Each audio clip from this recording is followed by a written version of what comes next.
Assalamualaikum warahmatullahi wabarakatuh. Kembali lagi di channel Berita Mistis.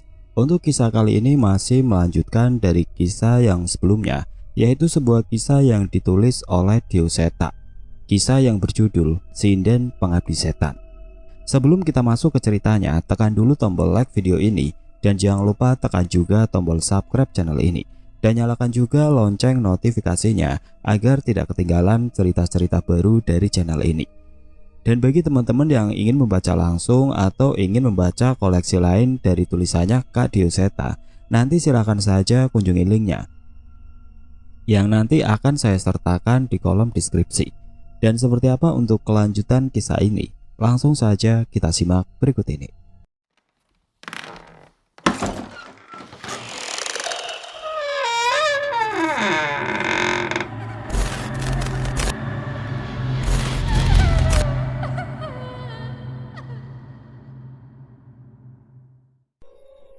Bayaran untuk mendapat kesaktian secara cepat tidaklah murah. Ilmu hitam mampu memuaskan nafsu penggunanya untuk menuntaskan dendam, mendapat kekuasaan, menaklukkan, dan mendapatkan hal duniawi yang mereka inginkan. Banaspati, sosok bola api ilmu hitam yang melayang-layang di atas desa, hadir di sini dengan perintah Bajurip yang menuruti perintah Nyai Lindri hanya karena hawa nafsunya. Ular siluman yang terikat dengan keris pusakanya juga telah bersiap menyerang warga desa. Tidak cukup dengan itu, Bajurip juga memanggil sosok roh, pocong, hingga makhluk yang harusnya sudah tenang di alam sana. Seolah Bajurip mengerahkan segala ilmu yang ia bisa kali ini. "Mbah, kamu sudah gila. Kamu gak sadar bayaran atas ini semua," teriak Cahyo mencoba memperingatkan. "Sayangnya aku tahu ini semua sudah terlambat." "Aku tidak peduli. Selama Nyai Lindri ada di sampingku, apa saja aku lakukan," balas Bajurip dengan wajah yang sudah berubah drastis sejak sebelumnya. Wajahnya benar-benar seperti seseorang yang kehilangan akal. Ia seperti ketakutan dan putus asa, seolah sangat takut kehilangan Nyai Lindri. "Ingat Bajurip, kamu masih punya anak istri yang setia menunggumu di rumah," teriakku yang masih berusaha menyadarkan Bajurip. Wajah Bajurip terlihat bingung. Mungkin ia teringat sekilas tentang keluarganya, namun sepertinya itu tidak berarti dibanding hawa nafsunya terhadap Nyai Lindri. Warga desa terlihat ketakutan dengan apa yang mereka lihat saat ini. Seseorang yang mereka mintai tolong untuk menyelesaikan masalah ini, kini berbalik ingin membunuh mereka semua. Bagi Cahyo, mungkin menghadapi Banaspati itu tidak sulit. Tapi seandainya Cahyo mengalahkan Banaspati itu, Bajurip akan memanggil kembali Banaspati untuk melawan Cahyo. Itu artinya akan ada nyawa lagi yang ditumbalkan. "Biar kami yang menjaga mereka, selesaikanlah masalah ini," tiba-tiba terdengar suara dari belakangku. Tidak hanya itu, aku merasakan kehadiran banyak sosok yang mendekat. "Pak Dek," teriak Gendis tiba-tiba kepada sosok yang berada di belakangku itu. "Gendis, kamu ngomong sama siapa?" tanya ayah Gendis. "Mereka datang, Pak. Warga hutan belakang yang kemarin nolongin kita," teriak Gendis. Benar, aku ingat mereka. Mereka adalah warga hutan belakang yang kemarin menyelamatkan kami. Kali ini mereka hanya menampakkan diri pada Gendis. Mungkin mereka tidak ingin membuat warga desa lainnya panik. Seseorang yang Gendis panggil dengan sebutan Pak D itu tersenyum dan mengangguk ke arahku. Walaupun dengan wajah pucat yang menyeramkan, ia seolah memberi isyarat agar aku tidak perlu khawatir. Aku pun membalas senyumannya dan pergi meninggalkan mereka yang sudah berbaur dengan warga desa yang masih hidup. "Cahyo, kita selesaikan," ucapku. "Warga desa? Sudah ada yang menjaga mereka." Cahyo menoleh ke arah warga desa dan segera mengerti maksudku. Cahyo mengambil segenggam tanah, membacakan beberapa kalimat doa dan melemparkannya sebuah lahan kosong. Banaspati itu menjadi hitam. Makhluk itu menyadari benda yang dilempar Cahyo dan menerjang tanpa ampun. Ledakan besar terjadi ketika bola api hitam itu menyentuh tanah. Bajurip terlihat panik. Ia tidak menyangka ilmu andalannya bisa dihentikan semudah itu oleh Cahyo. Aku pun segera menerjang Bajurip, sementara Cahyo mencoba menahan ular siluman dan makhluk yang mendekat ke arah warga. Keris itulah yang kuincar. Aku tahu Mbak Jurip bisa memanggil berkali-kali siluman ular dengan bantuan keris pusaka di tangannya. Keris kami berdua pun beradu. Sebuah dentuman terdengar dari peraduan kedua pusaka yang saling menunjukkan kemampuannya. Ada kalimat doa yang kubacakan setiap keris kami beradu. Tidak satupun serangan dari keris kami mengenai salah satu dari kami. Hanya pertarungan sengit dengan saling mengadu pusaka yang terjadi saat ini. Bukan tanpa alasan. Sebisa mungkin aku tidak ingin melukai Mbak Jurip. Beruntung ilmu bela diri Mbak Jurip tidak sehebat yang aku perkirakan. Aku bisa menghindari setiap serangannya bila berhati-hati. Sampai akhirnya Mbak Jurip sadar dengan hilangnya satu persatu sosok ular siluman yang sebelumnya ia panggil. "Brengsek, apa yang kalian lakukan?" teriaknya. Aku tidak menjawab dan terus menyerang kerisnya sambil membacakan kalimat doa. Hingga akhirnya runtutan doa yang kubacakan selesai, Mbak Jurip melompat mundur dan memperhatikan kerisnya. "Sudah selesai, Nan?" tanya Cahyo. Aku mengangguk. Pusakaku! Pusakaku!" teriak Mbak Jurip dengan panik. Dukun cabul, sekarang pusakamu itu tidak lebih dari seonggok besi karatan," ledek Cahyo. Mbak Jurip membacakan berbagai mantra, namun percuma. Aku sudah berhasil memutihkan pusaka itu. Sekarang keris pusaka yang terikat dengan sosok roh siluman itu sudah tidak lebih dari besi berbentuk keris biasa. Mbak Jurip melihat sosok roh yang ia panggil. Namun sebagian dari mereka sudah menghilang ditenangkan oleh doa Cahyo dan sebagian lagi tidak berani mendekat. "Sudahi saja Mbak Jurip, sudah tidak ada lagi ilmumu yang bisa kau gunakan," ucap Cahyo. "Bertobatlah Mbah, Tuhan Maha Pengampun. Mungkin saja ada cara untuk menebus dosa-dosa Mbak Jurip," tambahku. Mbak Jurip semakin panik. Ia menoleh kepada Nyai Lindri dan Nyai Lindri membalasnya dengan tatapan yang melecehkan. Mbak Jurip pun tidak dapat berkata apa-apa lagi. "Wis Nan, gantian kita urusin sinden-sinden yang suaranya seperti kaleng rombeng ini," ucap Cahyo. Aku setuju dengannya. Sedari tadi mereka nyinden dengan suara yang aneh. Aku yakin itu adalah kutukan. Seandainya tidak ada batu dari langgar watu bumi itu, mungkin sudah ada beberapa dari kami dan warga desa yang mati. Aku menggenggam keris Raga Sukma di tanganku dan bersiap menyerang Nyai Lindri yang sudah tidak memiliki pertahanan. Belum sempat kerisku mengenainya, muncul seseorang yang menahan seranganku dengan tongkatnya dan menatapku dengan kesal. Itu adalah seseorang yang dipanggil dengan Nyai Jiwonto, sinden tua yang aku duga adalah pemimpin dari mereka semua. "Lindri, aku butuh satu." "Mas Danan, awas!" teriak gendis dari jauh. Terdengar suara Mbak Jurip yang menerjangku dari belakang menusukkan kerisnya ke tubuhku dan gendis yang mencoba memperingatkanku. Aku lengah. Keris kosong itu menancap di punggung bahuku. Darahku pun mengalir. Beruntung ini hanyalah tusukan kecil. Rupanya Cahyo berhasil menahan Mbak Jurip dari belakang sebelum kerisnya menusuk dengan dalam. Cahyo tidak mau mengambil resiko dan menghantam Mbak Jurip hingga tidak sadarkan diri.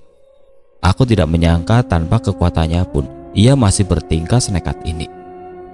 Aku melihat Nyai Jiwonto tersenyum dan kembali ke samping Nyai Lindri. Terdengar suara Nyai Jiwonto nyinden dengan suara yang aneh. Aku tidak bisa mendengar dengan jelas kata-kata yang terucap setelah itu. Namun seketika aku merasakan sesuatu mencoba menguasai alam pikiranku. Aku menatap pada Cahyo. Ia juga seperti menahan sesuatu. "Lagu ini, ada yang tidak beres dengan lagu ini," teriak Cahyo yang akhirnya terjatuh sambil menutup telinganya. Aku menoleh ke arah ayah gendis. Ia masih menggunakan batu itu, namun gema dari batu itu tidak berefek dengan tembang ini. Sebaliknya, sebagian warga sudah teriak kesetanan, seolah ada yang mempengaruhi pikiran mereka. Roh dari belakang hutan berinisiatif merasuk ke tubuh warga desa. Aku tahu mereka melakukan itu untuk membantu warga desa mengendalikan dirinya. "Wanasura!" Cahyo berteriak memanggil sosok kera pelindung hutan Wanamarta untuk merasuk ke dirinya. Namun tidak berhasil. Sebaliknya, Wanasura juga terlihat gelisah. Mataku terasa panas. Ingatan mengerikan mulai masuk ke pikiranku. Rasa sakit seperti saat tergantung pada seutas tambang. Aku rasakan seolah mengambil nyawaku sedikit demi sedikit. Aku tahu ini adalah perasaan Nyai Lindri saat memutuskan untuk mengakhiri nyawanya dengan menggantung dirinya di gerbang desa. Matanya menatap lurus ke sebuah rumah yang pernah ia tinggali, rumah Baskoro. Aku mendengar Cahyo terus berteriak, entah penglihatan apa yang ia rasakan. Namun aku tidak berkutik. Aku seolah hampir kehabisan nafas merasakan semua yang terjadi padaku. Terdengar suara tembang mendekat dari arah gerbang desa. Suara tembang itu seolah menyentuh detak jantungku. Lelembut lan menungso duweni karep sing beda. Langit nderekake wong kang manut marang Gusti. Aku mengenal suara ini. Seketika pengaruh tembang Nyai Jiwanto tidak lagi menguasaiku. Aku menoleh ke arah suara itu. Dan sudah ada beberapa orang memasuki desa. Itu adalah Naya, Sena, dan teman-teman dari Padepokan. Mas Danan! Teriak Mas Sena yang menghampiriku, sementara Naya terus menyanyi menangkal tembang Nyai Jiwanto. Aku mencoba memulihkan diriku. Cahyo pun terlihat sudah sadar. Tembang terkutuk, pepeteng wengi. Tanpa ilmu pun, tembang itu bisa membuat pendengarnya kehilangan akal sehat, ucap Mas Sena.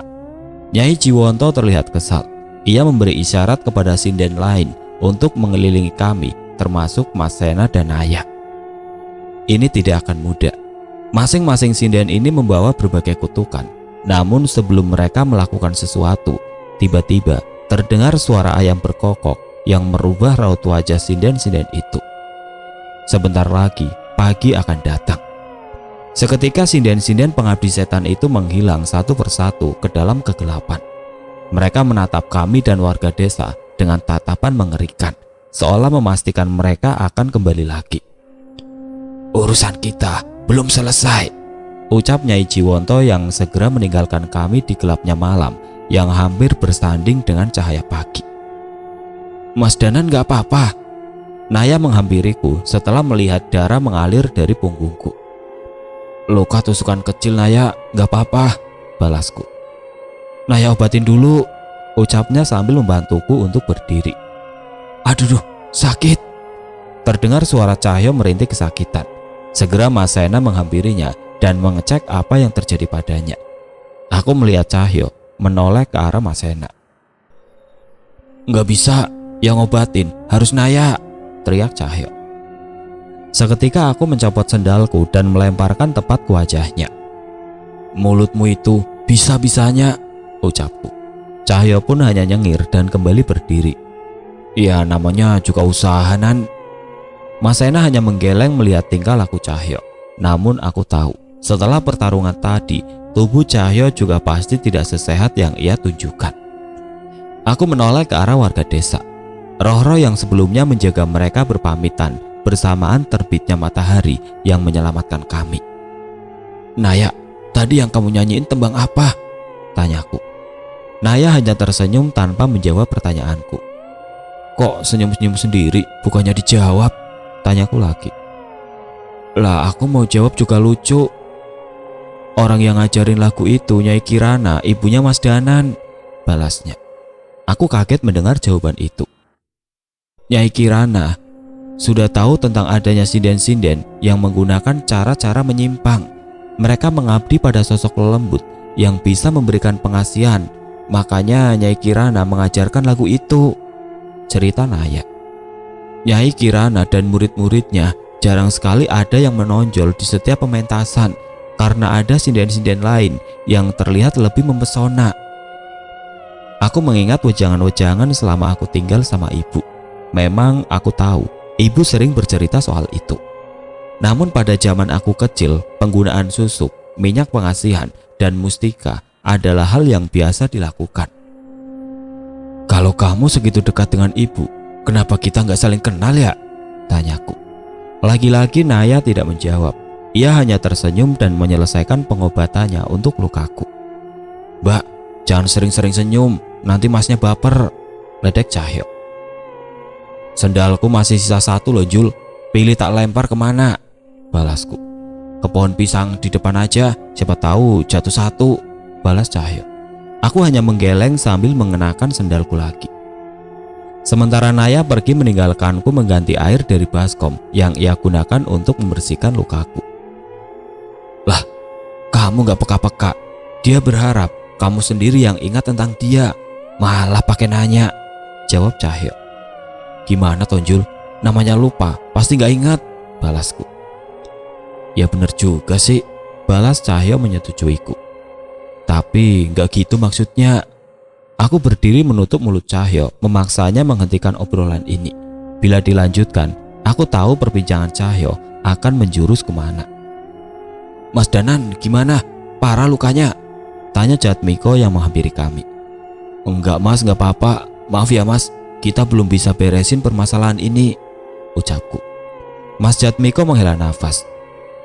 Kami sudah lihat perjuangan Mas Danan dan Mas Cahyo. Kalian sudah berusaha semaksimal mungkin sampai seperti ini. Justru kami mau tanya, apa yang kami warga desa bisa bantu agar saat sinden-sinden itu muncul, kami tidak hanya menjadi beban? Tanya Mas Jatmiko. Aku bertatapan dengan Cahyo.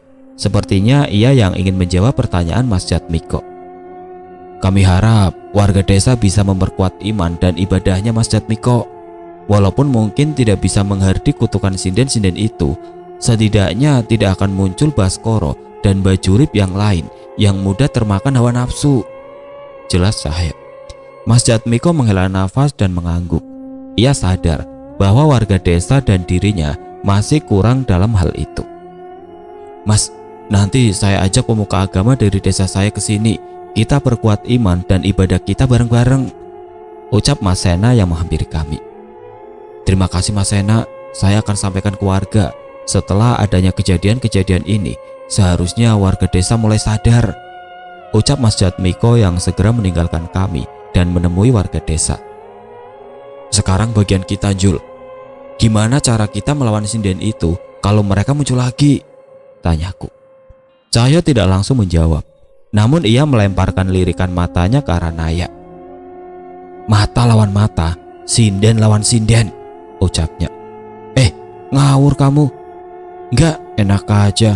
Enggak mungkin kita ajak Naya ngelakuin hal berbahaya, balasku. Ada yang khawatir, ledeknya. Enggak gitu, tapi dia orang biasa. Melihat sosok lain yang gak kasat mata di tempat tadi aja, Naya gak bisa. Tapi jujur, kamu terselamatkan sama tembangnya Naya tadi kan? Ucap Cahyo. Iya sih. Mas Sena mendekat ke arah kami, seolah ingin ikut mencari solusi atas permasalahan ini. Kalau kalian membutuhkan Naya, saya coba bantu. Ada teman-teman juga yang jaga dia, biar dia dibantu sinden lainnya juga, ucap Sena. Naya mau bantu kok, ucap Naya yang tiba-tiba muncul dari belakang Mas Sena. Tapi Nay, nggak apa-apa Mas Danan, hidup dan mati itu di tangan Tuhan.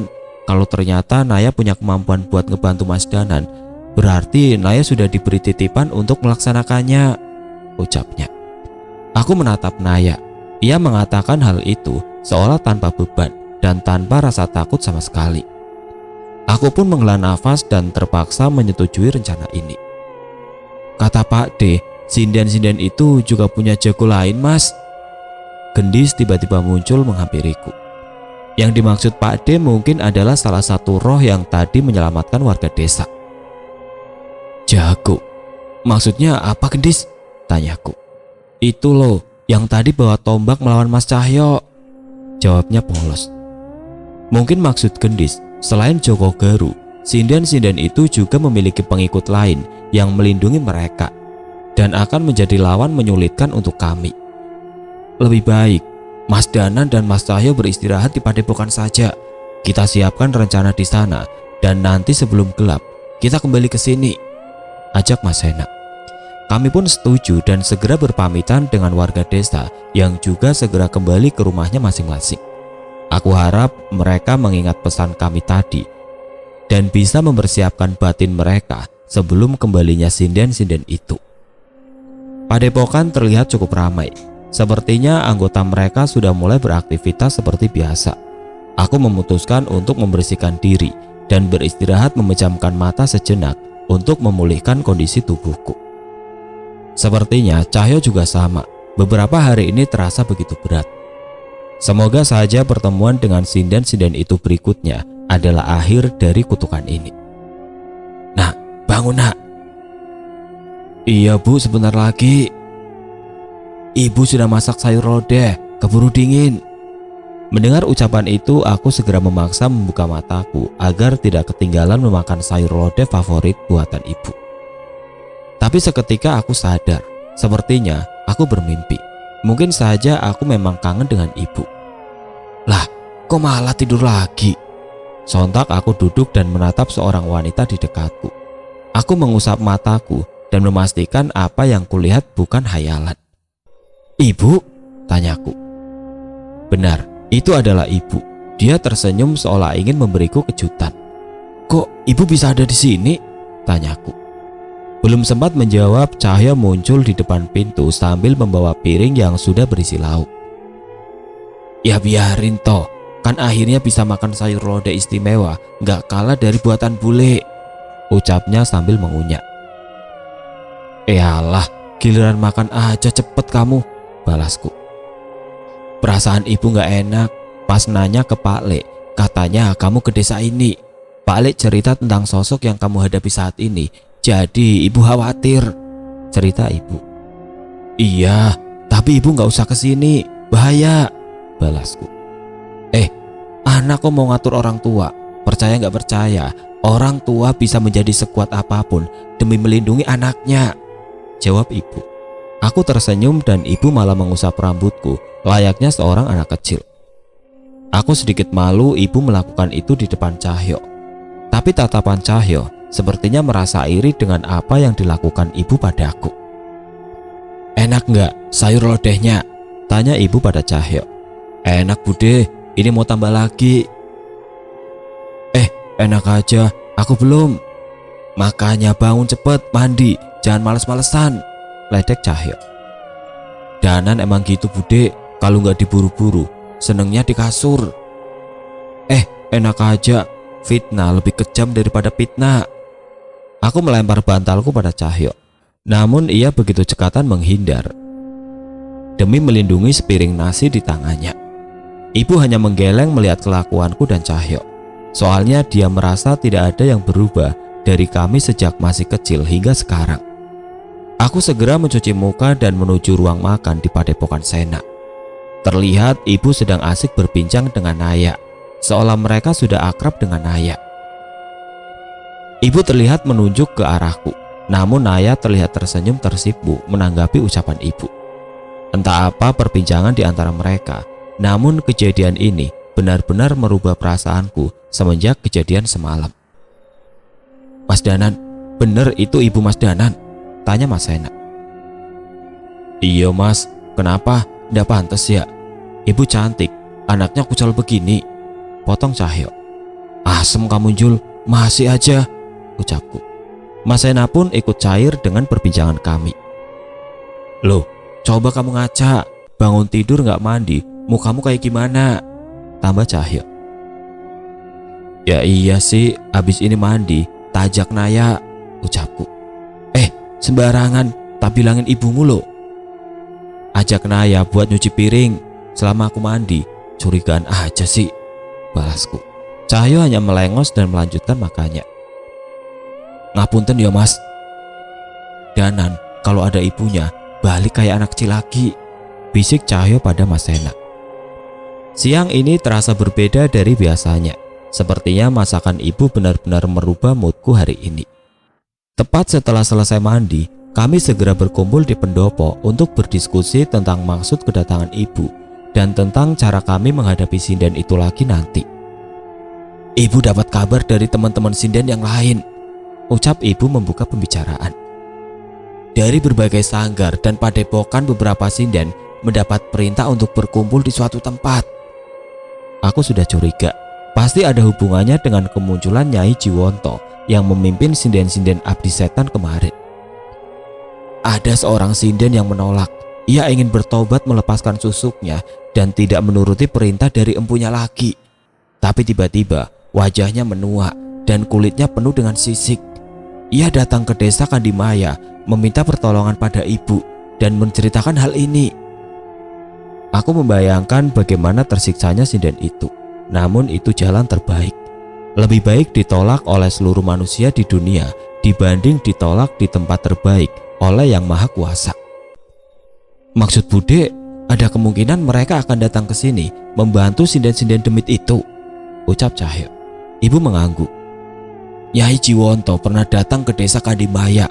Beruntung saat itu kami sudah pernah mengalami masa-masa sulit, sehingga tidak ada yang tergoda dengan bujuk rayunya. Saya yakin setelah ini teman-teman dari Padepokan Kijoyo Talun juga bisa bangkit kembali menjadi lebih besar dengan jalan yang benar, ucap ibu. Mas Sena menggenggam tangannya saat mendengar kata-kata ibu. Aku merasakan niatnya untuk mengembalikan kejayaan Padepokan ini yang merupakan warisan dari ayahnya. Nyai, mohon bimbingannya untuk Naya. Mungkin ia akan ikut menghadapi sinden-sinden abdi setan itu lagi nanti, ucap Mas Sena. Ibu mengangguk. Tidak cuma Naya, semua sinden di tempat ini harus ikut. Mereka harus bisa membedakan seni sejati dengan sihir atau mantra yang bersembunyi di balik sebuah seni budaya, ucap ibu. Ibu, tapi terlalu berbahaya. Semakin banyak orang awam di sana, semakin banyak kemungkinan korban yang jatuh, protesku. Le, apa mudah memotong kertas yang jatuh dengan sebilah pedang? Tanya ibu. Aku menggeleng. Tentu saja susah. Sama seperti saat ini, kamu melawan sesuatu yang menurutmu tidak mudah dikalahkan dengan pertempuran. Tidak mungkin kalau melawan suara dengan pukulan atau bilah keris. Aku mengerti maksud ibu, namun tetap saja aku merasa khawatir. Apa rencana ibu? Tanyaku. Ibu menatap ke arah kami semua. Kita adakan pementasan wayang semalam suntuk di desa. Sontak aku terperajat. Aku tidak pernah terpikirkan rencana seperti ini. Bu, kita tidak sedang bercanda, ucapku. Ibu tersenyum. Tembang yang dinyanyikan Naya akan terus berkumandang semalam suntuk bersama sinden yang lain. Aku tahu maksudnya. Dengan ini, tembang terkutut sinden itu tidak lagi bisa menyerang kami. Sena, maksud saya Ki Sena akan menggunakan baru dari Langgar Watu Bumi sebagai dodogan. Aku segera sadar dengan ini, suara kutukan sinden itu tidak akan bisa membunuh warga dengan gema yang dihasilkan. Lakon yang dimainkan akan menuntun warga desa untuk lebih sadar dengan perbuatan mereka pada Nyai Lindri, dan semoga saja bisa membuka mata mereka. Aku, Sena dan Cahyo saling menatap. Tidak pernah terpikirkan olehku cara semacam ini. Pantas saja banyak desa yang menggunakan acara pentas wayang untuk menangkal kutukan. Salah satunya karena di setiap pementasan wayang ada pesan yang disampaikan yang bisa menguatkan iman dan membawa kebaikan bagi penontonnya. Aku semakin kagum dengan ibu. Bude, kok bisa kepikiran rencana brilian seperti ini? Tanya Cahyo. Ini ide Mas Bisma, ayahnya Danan dulu. Dia sudah pernah mengalahkan Nyai Jiwonto sebelumnya, cerita ibu. Ibu yakin kalian lebih hebat darinya.